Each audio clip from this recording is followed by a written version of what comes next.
mootummaan isaa durii Yukireenitti ambaasaaddar Ameerikaa tolcheetiin filat Maarii Yuvaanovichiiti. Har'a koree mana marii Ameerikaatti machuu jirti. Yuvaanoviich adoolessa bara 2016 haga bara 2019 ambaasaaddar Ameerikaa akka Juuliyaanii fi miilootii isaa namni akka Leevi Paarnaa fi Igor Imaanfaati ambaasaaddar Ivaanoviich hojii irra buusuuf itti duula turan keessuma hojjettoota embaasii Kiiv keessa jiranillee hojii akkana hojjechaa turanii jedha. Pirezidaantiin Ameerikaa kunin pirezidaantii Ameerikaa sadeessoo kaawwaan hojii irra buusuufa danda'a jedhanii himachuutti jiran. Gamkaaniin abukaatoo pirezidaantii Ameerikaa Ruudii Jooliyaanii himatanii qorachuutti jiran abbaan alangaa addaa akka itti jiru kanatti oduu tana Bloombergitti baasee namni kunin hojii haajaalaa Ameerikaa bakka dumbinu hojii haajaalaa keesseenee fi maallaqa qabullee hin dhoffatee jedhanii himachuu. Yuunivarsiitiin Itoophiyaa rakkoo asii keessa jirtu qabbaneeffachuu baannaan mootummaan yuunivarsiitii iyyuu cufuu danda'a jedha muummeen ministeera Itoophiyaa Dr. Abiy Ahmed barattooti dhaabbilee barattoota olaanoo keessatti rakkoo fidan ka lubbuu namaallee akka torba tolchanillee mootummaan ijjannoo irratti fudhachuu danda'a jedha muummeen ministeeraa kunin. Ministeerri muummeen Itoophiyaa Dr. Abiy Ahmed rakkoo yuunivarsiitiin keessa jirtan irratti furuu fi boordii dhaabbilee barnoota olaanoo pirezidaantoota yuunivarsiitii fi warra naga lafaa eeguuf hooggantoota gargaraatiin wal dubbate. Paartileen Oromootiif Amaaraa torba waliin hojjechuuf walii galan. Paartileen tunin rakkoo yuunivarsiitiin Itoophiyaa keessa jirtu sanallee waliin furuu fi walii galanii oduun duubatti iddachaan. Akka bulchoota amantii Ortodoksii Itoophiyaa jedhanitti Harargee Bahaa keessatti manneen amantii Ortodoksii gubataniitiin Harargee dhiyaatti ammoo dubartii tokko ajjeesan. Ittaanaan biiroo nageenya Oromiyaa Koloneel Abbabee Garasuulleen warra biyya nagaa dhowwutti tan tolchuu jira jedha. Oduu tana Tsiyoon Girmaatti hojjete namoonni nutti. Godina Harargee Bahaa keessatti waldaa kiristaanaa lama gubachuu isaanii kaleessa raadiyoo sagalee Ameerikaatti ka dubbatan waldaa kiristaanaa Ortodoksii Itoophiyaatti barreessaa damee lallaba amantii Harargee Bahaa akka ta'an Liqa Ruhiyaan Fessaatsiyoon Abbabee waa'ee badii dhaqqabe jedhanii akkanatti ibsan. ምስራቅ ሐረርጌ ሀገረ ስብከት በትናንትናው ዕለት ገልዲድ ማርያም በኩርፋ ጨሌ ወረዳ buufata Harargee Bahaatti guyyaa kaleessaa aanaa kurfaa callee keessa ka jiru waldaan Maariyaamii Galdiidii waldaan eega ijaaramte waggaa 131 taate namoonni gurmuudhaan dhufanii gubanii jiru. Kana malees manneen kiristaanotaa 7 ta'an gubamanii jiru. Manni lubootaa tajaajiltoota waldichaa 2 gubatee jira. Akkasumas kan madda galii waldichaa ta'e obciin daakuu dhagaan tumame hojii dhaala ta'ee jira jedhanii dubbatan. Kana malees magaalaa Qarsaatti kanneen argaman amantoota irratti reebichi raawwatamu, manneen jireenyaa gubamuu, wataritti reebichi dhagaan geggeessamuuf manneen daldalaa gubamuu isaanii akkasumas immoo qabeenyaan saamamuu dubbatanii jiran. Godina Harargee Lixaatti magaalaa Masalaaf gandeen baadiyyaatti manneen gubachuu isaanii waajjira Paatiriyaarkii Waldaa Kiristaanaa Ortodoksii Itoophiyaatti itti gaafatamaan qajeelcha lallabaa Wangeelaaf qulqullootaa Qees Salomoon Tolchaa VOA'f ibsanii jiru. Barsiistuun reefuu deessee ciistu tokkollee ajjeessamtee jirti jedhaniiti kan isaan dubbatan. Ookkara kana ilaalchisuudhaan raadiyoo sagalee Ameerikaa ka gaafataman ittaanaa itti gaafataman biiroo bulchiisaaf nageenya Oromiyaa Koloneel Abbabee Garasuu uummatoota gidduutti amantii tokkoof amantii kaan walitti buusuudhaaf kanneen ta'e jedhanii hojii kan hojjetan ni jiru jechuudhaan dubbatan. በዚህ ዘመን መደማመጥ ያስፈልጋል ማስተዋል ያስፈልጋል bara kana wal dhaggeeffachuu barbaachisaa hubachuu barbaachisaa kanaaf biyya kana keessatti maal akka hojjetamaa jiru gama Oromootiinis gama Amaaraatiinis gama waldaa amantii kiristaana Ortodoksiitiinis karaa hordoftoota amantii Islaamaatiinis waan godhamaa jiru hubatanii ilaaluu barbaachisa. Eenyu karaa eenyuutiin goree ajandaa siyaasaa isaa fiixaan baafachuu akka fedhu dhaabannee hubachuun ilaaluun nurra jiraa jedhaniiti kan isaan dubbatan. Isa dura biyya oolchuudhaaf jabaatanii akka hojjetaa jiran kan dubbatan Koloneel Abbabee Garasuu bulchiisa naannoo keenyaa keessatti ajandaa ofii deemsifachuudhaaf jecha eenyullee uummata hiyyeessa kana keessa galee barattoota keessa galee maallaqaan bitee hojii hojjetu kana dhaabsisuudhaaf ciminaan hojjenna jechuudhaan akeekkachiisanii jiru. Gama biraatiin hoogganoonni amantii kiristaanaa fi Islaamaa mootummaan kanneen uummata walitti buusuudhaan ajandaa isaanii raawwachuu fedhan akka adda baasee seeratti dhiyeessu gaafatanii jiru. Egaa karaa warra Amaaraa warri mootummaa keessa jiru akka mootummaatti adeemaa jechuudha. Achi immoo Abiin kan jedhanii fi Amaaraa Raayii paartii kan jedhanii lama keessa jiru paartii gadiidha jechuudha. Karaa argee karaa keenya immoo ABO fi KFO kan paartii Jeneraal Kamaal Galchuu isaanis ABO ofiin jedhu obbo Galaasaa Abbaa kan keessa jiranii paartilee afurtutti qooda fudhate karaa Oromoo karaa isaanii sadummaa afuridha. Kana hundatu wal ga'ee jechuudha. Kaafaa'uuf abaa'oo dabalee akkasina manatti himtanitti paartilee Oromoo kanneen biroos dabalatee paartileen kun maal irratti hojjechuuf walii galanii qabiyyeen waliigaltee keessanii maali? Wanti guddaan hunda caalaa nagaa buusuudha. Saba kana lamaan gidduutti amma danda'anitti nagaa buusuudha. Hatattamaan kan irratti hojjechaa jiru dubbii barattoota yuunivarsiitii iddoo baay'eetti walitti bu'anidha. Kun saba keenya keessatti galaa jira. Waan nagaa gubbaatti hatattamaan hojjechuu yaalla. Gara fuulduraatti garuu rakkoo siyaasa biyya kanaas wajjin hiikuudhaafi sagantaa qabannee yeroo gabaabaatti maaltu ta'a, yeroo dheeraatti maal gochuun nurra jira. Kanaaf maal gumaachuun nurra jira. Jijjiiramni kun biyya kanaa hunda saba warra gurguddaa kanas akkamitti fudhatee gara fuulduraatti deemuu danda'a. Hundi keenya maal gumaachuu dandeenya. Warri mootummaa keessa jirus warri mormituu keessa jirus kan jedhudha kan irratti dubbannee jechuudha. Yuunivarsiitiiwwan adda addaa keessatti ijoolleen yeroo ammaa dhiphina guddaa keessa jirra jechuudhaan kan isaan iyyataa jiranii erga waliigaltee kanarra geessanii booddee hagam hatattamaan hookarri yuunivarsiitiiwwan keessa jiru akka inni dhaabatuu fi hagam hojjenna jettanii itti deemaa jirtu ariifachiisa waan ta'eef. Kaleessas biyyaanni kun darbeera karaa miidiyaa haadhaas bal'inaanii bakka bu'oonni warra Amaaraas bakka bu'oonni warra Oromoos ergaa dabarsineerraa waamicha gooneerraa warri mootummaas akka mootummaatti tasgabbeessuu keessatti olaantummaa seeraa eegsisuudhaanii humni isaan bobbaasanis immoo tokko duwwaa otoo hin taane galalachuu ilaalee tasgabbeessuudhaa fi akka ciccuu karaa mootummaa sadiin hojjetamaarra jiru ittimneerraa amma kaleessa warra abbaa qabeenyaas walitti qabamanii waan kana fakkaatu ergaa dabarsaa turanii kana gubbaatti hojjenna jechaa turanii jaarsoliis warra amantaas qabatanii nutis egaa karaa keenya waamicha gochaa jirraa miseensa keenyas karaa caasaa keenyaa gadi dabaama dandeenya dabarsuu yaalla. Mootummaan caasaa qabuuni kana gubbaatti nageenya eeguudhaanis haa ta'u warra yakka hojjetes mana murtiitti dhiyeessuunis haa ta'u seeratti dhiyeessuus haa ta'u waan isaan eegamu hojii manaa isaa mootummaan hojjechuu qaba jira. Nuti amma dandeenye qeerroo keenya qarree keenyatti barattoota keenyatti saba keenyatti isaanis nutis waamicha dabarsaa jirra calqabneerraa karaa caasaa keenyas kanuma gadi buufna amma dandeenya jechuudha jenna miidiyaanis amma dandeenye waa gargaaru miidiyaa baay'eetu ture irra walitti bu'uun kun sabaaf sablammoota isaa ta'u dargaggoo isaa ta'u barattoota isaa ta'u bu'aa guddaan fidu qabsoo saba keenyaa laga ceesisuu hin danda'u qabsoo saba keenyaa kan laga ce'u hoo kutannoodhaan of ijaarree tasgabboofnee jaarmoota Oromoo gaaddisa kana jalatti gargaarree akka sabaatti dubbannee akka sabaatti cichoonee akka sabaatti of ijaarree qabsoo keenya laga ce'u ka'oo cichoone malee rakkoon biyya kanaa isinii kamuu sabni keenyas mirgisaan eegamu dubbiin isaa garuu akka Ruwaandaa fa'aa akka biyya tokko akka Siiriyaa fa'aa akka Iraaq fa'aa akka Maalii fa'aa walumaa akka Yemen fa'aa walumaa mancaasuu ta'a malee siyaasa bu'aa qabu siyaasa sablammoota biyya kanaa nagaa fiduu danda'u sirna dimookiraasii ijaaruu danda'u biyya kanaas haaromsuu danda'u gara fuulduraattis immoo dinagdee guddaa biyya kana karaa sana guddisuu kan danda'u dhufuu hin danda'u. Yaa kana kallattii qabaannee socho'uun nurra jira. Aariidhumaanii walitti dhagaa darbachuu duwwaadhaanii keessaa waan rakkoo keessaa baanu miti. Isaanis of eeggannoodhaan socho'uutu irra jira. Warrollaa keenyaas abjuu ofii duwwaa otoo hin taane abjuu biyya kanaas beekuutu irra jira. Nutis amma dandeenyetti abjuu saba keenyaa gaaffii saba keenyaa olaantummaadhaan innaa gara fuulduraatti deemsinu walitti bu'uu sabaadhaan siyaasni laga ce'uu hin jiru. Siyaasni laga ce'uu kan danda'u waliigalteedhaanii hamma danda'ametti of ijaaruudhaanii kallattii tokkoon mirga saba keenyaa laga ceessuudhaaf hojjettoonedha. Gara sanatti siyaasni akka deebi'u walitti bu'iinsi dhaabbatee isa jedhu kana ergaa dabarsaa jirra. Caasaa keenyattis gadi dabarsaa jirra.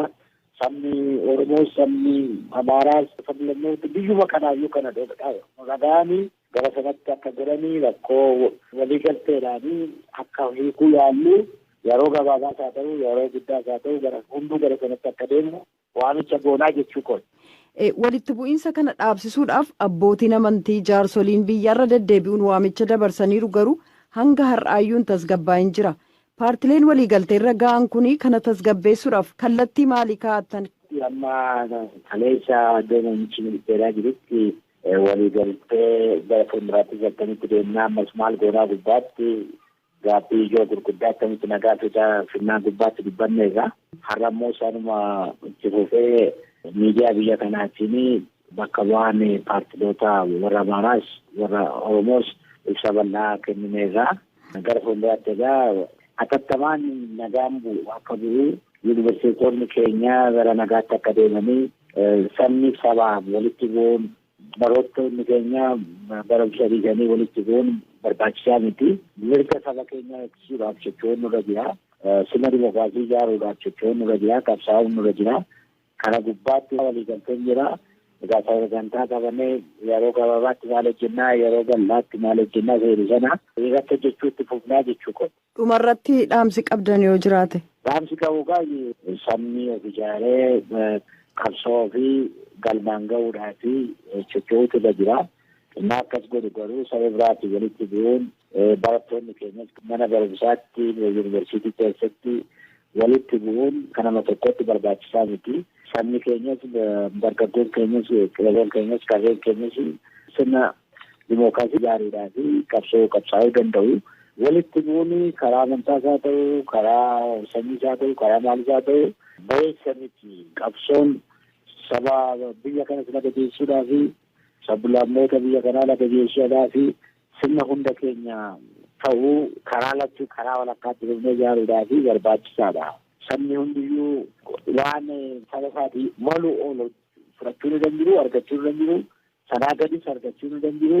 Egaa kana waan saba keenya malu argachuu ni danda'u. Karaa sabni keenya qabsoosaa karaa nagaa karaa seeraatti bu'uu danda'utu irra jira. Warri kaanis waan isaanii malu ala deemuu ni danda'u. Waan isaanii malu garuu argachuutu irra jira. Sablammoonni biyya kanaa hundiyyuu waan akkasii gubbaatti walamanuudhaanii sablammoota hundaa tasgabbaa'anii sablammoonni lamaan kunis tasgabbaa'anii gara hundaatti qabsoo akka lagachuu akka godhanii irratti hojjennaa gubbaatti ta'anii galleessa karaa fi qarreen keenya qeerroon keenya sabni keenya amantaa hunda warri qabu qabsoon gara hundaatti akka deemu biyya haaraa akka uumnu sirna dimokiraasii hunda keenya walqixxummaan keessummeessuu danda'u uumuudhaaf irratti hojjennaa karaa nu bukkee dhaabbatanii qabsoo karaa seeraa karaa nagaa akka itti fufnuun saba keenya hundaa fi sabuma biyya kanaa hundaaf iyyuu barattoota keenya yuunivarsiitii eessaa jiranii gara kanatti bu'aa guddaan kan jiru karaa kanadha. Gara kanatti akka nu deebi'anii akka nu gargaaranii isaan hin gargaaramne rakkoo siyaasa biyya kanaa hiikuudhaa fi hamma dandeenye tattaafannaa kana keessatti akka qooda fudhatan waamicha godhaaf jechuu kooti. Dooktar Mararaa Guddinaa durataa Koongireesii Federaalawaa Oromoo ibsanuu kennitaniif. Tibbana akka Oromiyaattis ta'e akka biyyaatti dhaabbilee barnoota olaanoo biyyattii keessatti jeequmsi uumamee guyyoota muraasa lakkoofsee jira. Sababa jeequmsa kanaanis lubbuun barattootaa kan darbe, kan madaa'anii fi kan miidhaan qaamaa irra ga'e yuunivarsiitiiwwan garaagaraa irraa dhagahamaa jira. Kanuma bu'uura godhachuudhaan raadiyoon sagalee Ameerikaa barsiisota yuunivarsiitii adda addaa dubbisee jira. Ka'umsi jeequmsa kanaa maalinni fallisaa'oo waan jiru irratti gargaaraan Piroofeesaraa Tashoomaan yuunivarsiitii Ambootti barsiisaa walitti dhufeenya idila addunyaati. Wanta ka'umsa rakkoo mul'achaa jiruuti jedhan ibsaniiru. Ka'umsi isaa akka nama tokkotti kan tilmaamu walxaxaa haala siyaasa biyyattii keessa ture haga ammaatitti jiru natti fakkaata. Barattoota yuunivarsiitiiwwan jiran kana maandheeffateetu isaan akka instrumentii tokkootitti akka fayyadaman ta'eet rakkoon tokko yoo uumame achi deebisee isaan yuunivarsiitota adda addaa maandheeffatee waan jiru rakkoon bakka tokkotti ta'e yuunivarsiitota biyyattii keessa jiran immoo akka hundumaa faalutitti ta'aa jira waan isaa dhiitaadha. Dhiitaan sun immoo yoo xiqquma tuqe akka dho'uudhaaf yaadameetitti waan fakkaatudha. Siyaasa biyyattiitu walxaxaa waan ta'eef qabata sanaan ka'umsa isaanatti fakkaata. Ani akka kiyyaatitti furmaanni siyaasaa moodu'aan argamu ta'e kun gara sanatti hin deemanatti fakkaatu. Piroofeesar Tashoomaan akka jedhanitti rakkoon biraa ka'umsa jeequmsa biyyattii keessatti uumamaa jiru kan biroon biyya kana keessatti hojii dhabdummaan bal'inaan mul'achuudha jedhan. Siyaasni illee tokko kennanii tokko fudhachuudha. Lammiileen biyyattii keessa jiran dargaggoota irra caalansaa dargaggoonni immoo hojii dhabdummaan ni jira. Hojii dhabdummaan sun karaa waraanaa jira. Hawwakarri sun immoo maal godhaa namoonni faayidaan tokko yookiin abdii hankutatan taane rakkoo mootummaarraa yookiin dhiibba mootummaarraan gahuudhaaf tooftaalee adda addaa fayyadamuun ni jira. Tooftaalee adda addaa fayyadamanii immoo karaa danda'ame isaanii dhiibba mootummaarratti uumuun anuma jiru. Qabata sanaaf hiddisaa diinagdeen jira, siyaasni ni jira. Kun hundumtuu walxaxaadha waansa. Rakkooleen bakka adda addaatti amma uumamaa jiran rakkoo waldanqaa siyaasa biyyattii keessatti mul'ataa jirudha kan jedhan Piroofeesar Tashoomaan furmaanni yeroo gabaabaatti ni dhufa jedhamu baatus mootummaan rakkoolee kanaaf xiyyeeffannoo kennee xiinxaluu qabaa jedhan. Barsiisaa Malaakuun Yuunivarsiitii Wallaggaarraa Raadiyoo Sagalee Ameerikaatiif yaada kennaniiru. Siyaasa mooraa yuunivarsiitiin alaatu du'aa fi miidhaa barattootaaf sababa ta'aa jira jedhan. Yuunivarsiitii Itoophiyaa keessatti uummataatee ka'umsa ta'anii waan jiranii rakkooma siyaasaadha malee rakkoon bulchiinsa yuunivarsiitii yookiin adeemsa yuunivarsiitii keessa jiru. Seenaama kan yuunivarsiitii Itoophiyaa keessatti yeroo ilaallu gaaffiin yeroo baay'ee yuunivarsiitiilee keessatti ka'an siyaasaan ol qabatu. Kanaaf furumaan yuunivarsiitiin fartaayil giraawundiidha siyaasa biyyattiidhaaf keessatti geggeeffamu kana keessatti ta'ee kan inni jiru. Sababni isaas maaliifi politikaal riivolushiniin yeroo hundumaa kan inni ka'u yuunivarsiitii irraadha. Daayivarsiitiin bakka jirudha. Amantiidhaan, ilaalcha siyaasaadhaan, qomoodhaan namoonni yaada garaagaraa qabu, piroofeeshinaaliin garaagaraa kan keessa jiru waan ta'eef iizilii spoil godha wanti yuunivarsiitii irratti ta'u. Fartaayil giraawundii yuunivarsiitii qabu kanatu yuunivarsiitii saaxile malee yuunivarsiitiin ofiisaadha rakkoo kanaan qabu. Barsiisaa Malaakuun waan fala jedhanis ibsaniiru. Mootummaan dhaabbilee siyaasa garaagaraa jiran isaan sana mariisisees ofiisaas xiyyeeffannootti kennee rakkoon siyaasaa jiru maalinni yuunivarsiitii keessatti gaaffileen ka'aa jiran maalidha isa jiru sana irratti yoo hojjete amma tokko furmaata argata. Rakkoon siyaasaa sun ba'ee jennaan amma tokko rakkoon naannoo yuunivarsiitii keessa jiru inni kan biraan naachuraal ofiisaa of sirreessaa waan deemu ta'a jechuudha. Akka yuunivarsiitii Wallaggaatti hawaasni yuunivarsiitii barattoota tasgabbeessuuf yaalus ergaa mooraa alaa barattoota bira ga'uutu gorsaa fi yaada hawaasa yuunivarsiitii barattoonni akka hin fudhanne taasiseera kan jedhan Barsiisaa Malaakuun yuunivarsiitiin bakka hayyoonni bulchitoonnii fi ogeeyyiin garaagaraa itti leenji'anii bahan waan ta'eef manneen hokkoraa akka hin taaneef qaamni dhimmi ilaallatu hundi xiyyeeffannoo kennuufii qabaa jedhan. Salamoon Tafarraa yuunivarsiitii Ambootti barsiisaa saayinsii siyaasaati.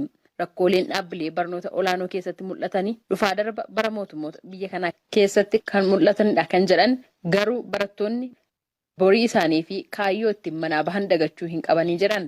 Kun gonkumaa shakkiin qabu inni amma jeequmsi biyya keessatti jeeqamaa jiru qaamaadhaaf ispoonsii kan ta'edha. Qarshiin kaffalamee fi jibin meeshaan deeggartuu garamaa fi yuunivarsiitii keessatti uumaa kan jiru qaamaadhaaf eksternal faktorii malee internal faktorii gonkumaa yeroo makkatti mul'achaa jiru. Kanammoo walmorkii siyaasaa godhamaa jiru kana garamitti fidaa jiranii karaa yuunivarsiitii fidaa jiran. Hunkuramuun siyaasa biyyattii barattoota dhaabbilee barnoota olaanoo akka isaan tasgabbaa'anii hin baranne gochaa rakkoof isaan saaxilaa jira jechuun barsiisaan kun sabummaa fi amantiidhaan barattoota jaalalaan waliin jiraatan gidduutti summii facaasaa jiras jedhan. Barsiisonni dhaabbilee barnoota olaanoo Raadiyoo Sagaleen Ameerikaa dubbise yaada kennaniin haalli siyaasa biyyattii walxaxaa ta'uusaarraa ka'uudhaan barattoonni yuunivarsiitii bakka hokkorri itti manneeffatu ta'uu hin qabani. Haalli ammatti deemaa jiru furmaata siyaasaa barbaadaa jedhani. Afaan Oromoo sirriitti dubbatta. Waliigaluus dandeessa. Afaan Oromoo haala kamiini kanatti barachuu dandeesse? Naakaasime waa'ee kana. Isa jalqabaa koorsii fudhachaan ture kan ji'a 3 isa boodee wara gulaalee keessa Finfinnee keessa isa boodee wara dhukkubsatan barsiisan. Warra dhukkubsattoota isaanumarraa barte? Isaanumarraa mana keenya keessa nama Itoophiyaa keessa jiru kan Ingiliffaa hin danda'anii innis baay'ee gaariidha. Afaan Oromoodhaan dhattee yeroo rakkoo isaanii gaafattu yeroo afaan Oromoodhaan deebistee rakkoo isaaniif furmaata kennituuf hammam jijjiiramni jira hammam rakkoon isaanii hubatama? Rakkina uummata bira ga'u dhugumaa inni yeroo gaafata hubannoos gaafata isaan wajjin jiraachuus gaafata. Yeroo hawaasa tajaajiltu geejjiba uummataatiin deemtee tajaajiltaa jechuudha gaheera. Waa'ee sanaan akkasina. Yeroo hundaa waa'ee makiinaa gaafatu amma baaraan yeroo garuu nuyi baajeta guddaa hin qabnu akkuma uummata jiraachuu barbaanna. Wanta isaan nyaatanii nuyi nyaanna adda addaa miti. Kunis namatti gammachiisa. Nuyi nama isaanis nama tokko taane. Waan asii kaasuu barbaadu hojii kee kana keessatti immoo seenaa namoota bebbeekamoo barreessuu barbaaddaa jedhan kan dubartoota irratti xiyyeeffachuudhaaf akka yaada qabdus dhageera. Mee waa'ee kanaan akkaasi. Gaafan dhufe dubartoota waa gochuun barbaade. Hojiin koo deessiftuudha waan ta'eef amma reefuu waggaa 2-3 dura yaadaan tokko qaban ture namoonni waa'ee dubartoota biyya kana kan hojjetan kan du'anis kan amamaa jiru kan hojii gaarii hojjetanis baay'ee beekamu miti. hin caafamne. Asii duwwaa miti Awurooppaa keessas akkas ture. Yoo seenaa kan warra dubartoota barreessine yoo kitaabni barreeffame namoonni dubbisuu danda'u. Kuni nama jajjabeessa jechuudha. Kan keenya jechuu danda'u. Nama akkasii kana goote.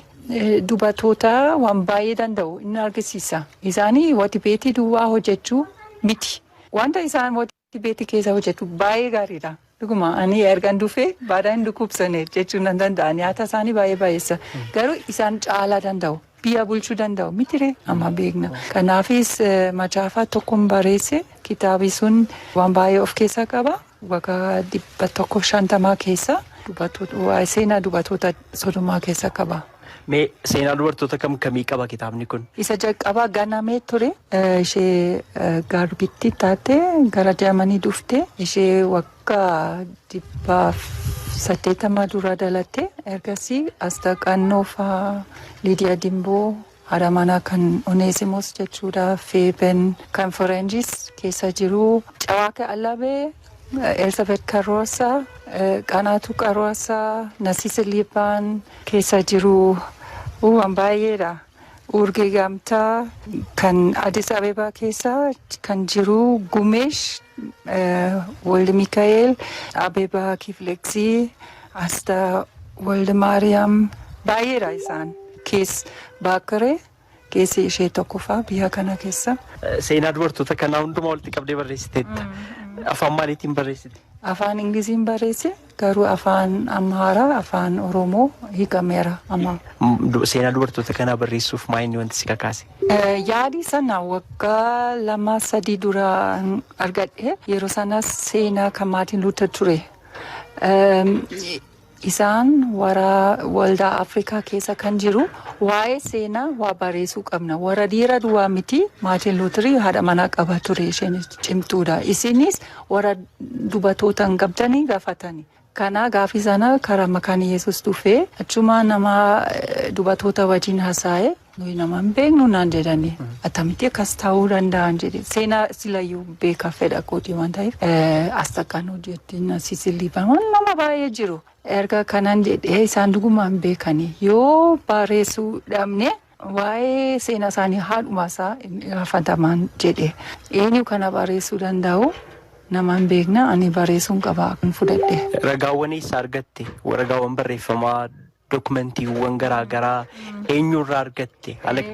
Warra Swiidinii yommuu isaan dhufanii biyya kana dhufanii waggaa 150 dura gara caalaa masawaa turanii. Isaanii waan baay'ee godhani. Achi jalqabanii biyya keessa lixuu hin danda'ani. Yeroo sana Minilik Indoowee rakkina baay'ee ture waan ta'eef karaa Oromoo deemuu barbaadani karaa jalqaba. Achuma nama akka Oneesimoos bilisummaa kennaniif barsiisani. Dubartootas akkasuma akka Astaqannoo fa'aa. Erga achi deemuu hin danda'anii macaafa hiikanii karaa afaan Oromoo. Macaafa erganiif waraana gadee wajjin. Waggaa 35 booddee gara biyya walgaa erganiif. Ergasii waan baay'ee dhufe. Jijjiirama baay'ee dhufe. Tokko isan argadhe Swiidinii keessa waan baay'ee caafame. Isa kana tokko isa Duudur. Isa booddee fira isaaniin gaafadhe. Eenyu fa'aa jira amma lubbuudhaan? Kees Baakoree dhaaba. Fakkeenyaaf jiru. Addis Abebaa jiru. Soofii Gebreyesus ishee Lutheran World Federation halaaf isaanii. Elizabeth Gultii Hawaasa jetti. Hiruut Beyyeenee Addis Abebaa jetti. Qanaatu Karoorsa haadha manaa keessafa jiru Ameerikaa jiru.